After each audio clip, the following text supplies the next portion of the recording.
Hello and welcome to the Last Movie Outpost production of how to make a movie series of instructional films. This week, how to make a horror movie. Ever since the birth of cinema, horror movies have been scaring people, from terrifying vampires, hideous monsters, ghouly ghosts, and evil monsters from the future.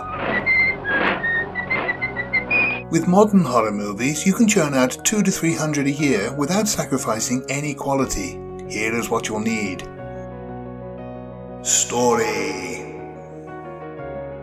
The most important part of any movie is the story. Fortunately, with horror movies, you don't have to think too hard about them. Simply take an original story and then churn out a sequel about it.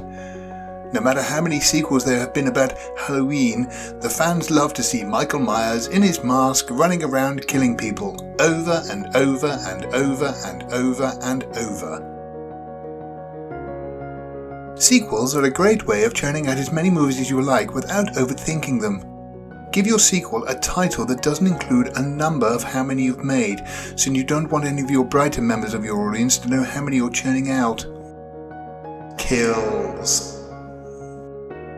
More important than the story is the kills in your modern horror movie. People aren't interested in things like the main protagonist's story arc, they just want to see people getting killed in horrible ways. I say, that looks rough. Ouch! You're going to need to put a plaster on that.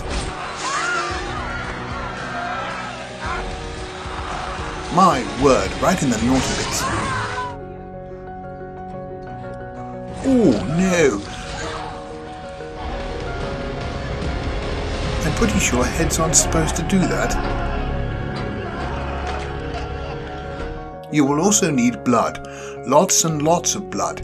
In fact, the average horror movie contains at least 120 pints of blood. That's about as much as a football team. But don't worry, not much of the blood you see in movies comes from football teams. Most of it comes from your local blood bank or abattoir. Nudity. Unfortunately, most modern horror films are made in Hollywood, and we all know that Americans have dirty minds.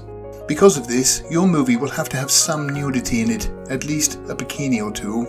Here in England, it's very hard to find ladies who will strip for the sake of the movie, but there are still one or two who will do it for the artistic integrity of the story.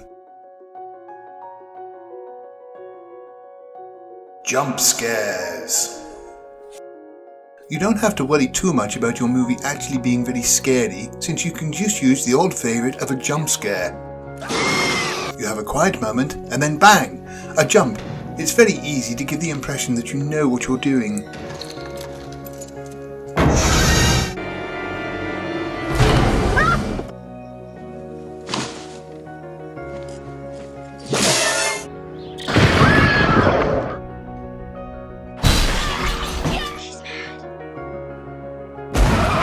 You must also have a scene where somebody opens a door or a cupboard and then there is somebody stood behind it. To appear really clever, you could have somebody not stood behind it, and only to have a scare later. That will fool them. Posters. You will need a poster for your horror movie. This should be very simple and have the baddie with a weapon and the title of your movie, and that's it. Maybe if there is a letter T in the title, you could turn it upside down to make it look like a scary cross. Whatever you do, don't oversell your movie.